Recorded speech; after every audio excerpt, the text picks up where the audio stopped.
Coming to you live from ADD Sports, this is Danny. Day. Alex. So on this segment, we're going to be discussing a little bit of the week's recaps and predictions leading into the conference championship game.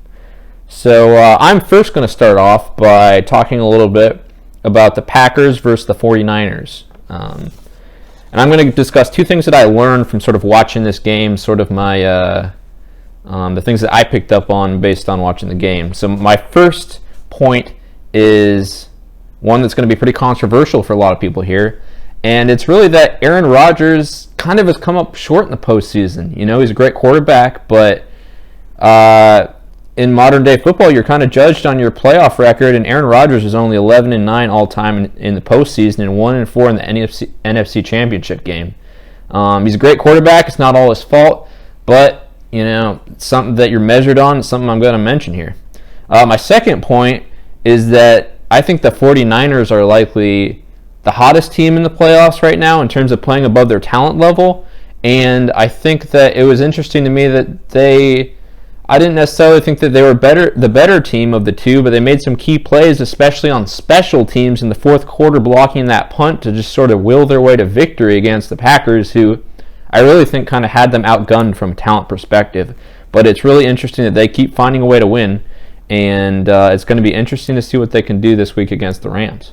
So sliding over to Alex in his matchup with the Bengals versus the Titans. Well, when I watched the Bengals and Titans play, they were a pretty even matchup. Derrick Henry ran the ball like he's supposed to run the ball. Bengals had pretty stout defense.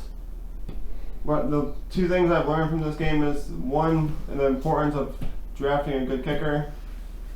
Kickers are really scarce in this day and age of football, and at any point they can miss a field goal, and to have a good clutch kicking kicker really comes in handy.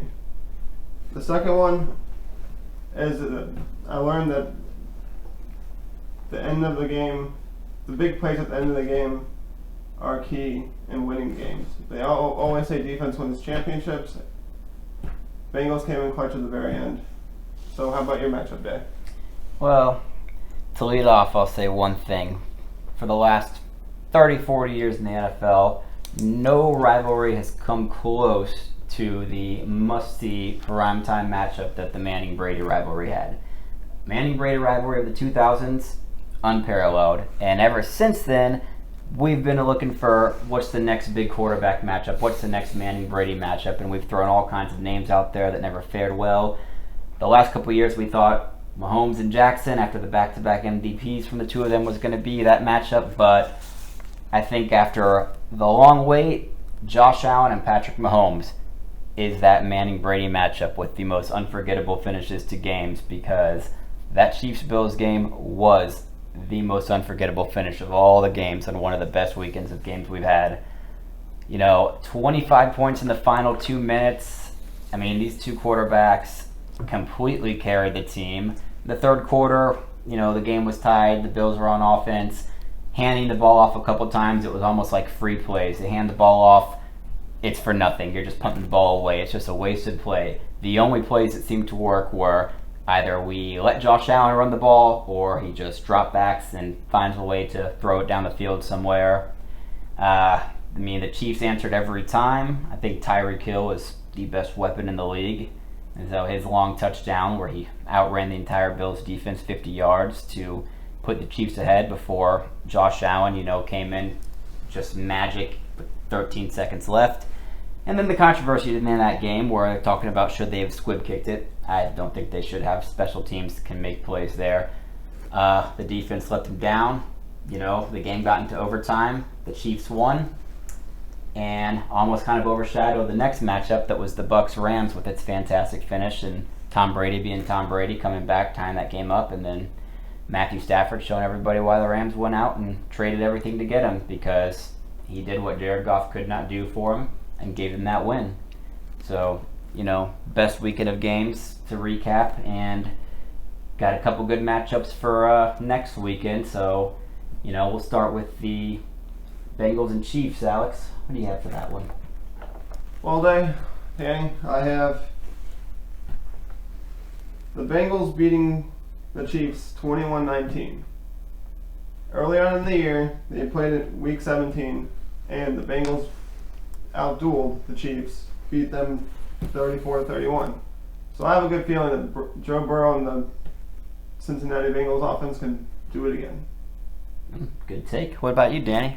Well, Dad, I'd like to walk you through my diagnosis on this one. I think that the Chiefs just have a little too much firepower for the Bengals this week.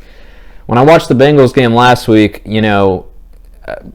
the offensive line is just dreadful. I think Burrow is I'm not sure how he's still walking on 2 feet after some of the hits he's taken. And I think that the Chiefs' defense is going to bring the heat. And I think that Tyreek Hill and some of these weapons on the outside for the Chiefs are just going to be too much for the Bengals at this stage. So, yeah. I mean, I pretty much agree with you there. My take was that both teams, great quarterbacks, lots of weapons. I mean, exciting to watch, but the difference is the Bengals cannot block. They cannot protect Joe Burrow. The Chiefs can protect Patrick Mahomes, and that's going to be the factor that decides that game. So I got the Chiefs winning as well. I think it's going to be 31-28 Chiefs. It'll be close, but ultimately I think the Chiefs are going to their third straight Super Bowl. I think one more matchup we got to cover here. 49ers versus the Rams. Alex, what's your take on this? Well, Danny, with all the firepower the Rams have, watching the Rams beat the Bucks, I'm going to have to go with the Rams 35-17, although the Rams did lose both matchups in the regular season to the San Francisco 49ers, and it comes down to whoever wins the turnover battle. Those are some valid points. Dave, how about you? How are you feeling about this one? I know they always make a lot about being swept in the regular season, but I make a point on it's really hard to beat somebody 3 times in a row. We've seen plenty of times these regular season sweeps. They get to the postseason, you don't often see them go, 3-0. And I think the Rams are realizing their potential right now. They've come together as a unit, and I think the Rams are going to pile on the 49ers in this one, and it's probably going to be a blowout. Yeah, I got to agree with both you guys here. I think that the Rams are really in win now mode with some of the trades that they've made, and boy, they are loaded at every level. The defense, I think Aaron Donald just wreaks havoc. I've got the Rams winning this one, and I don't think it'll be particularly close. And it just seems like it's meant to be with the Super Bowl being in LA. Yeah, absolutely. It might be a little foreshadow there, maybe a back-to-back Super Bowl champ from the same city again. All right, so that's going to wrap up this segment for us. Be sure to like or subscribe on ADD Sports, and catch us on the next segment. Have a good night, guys.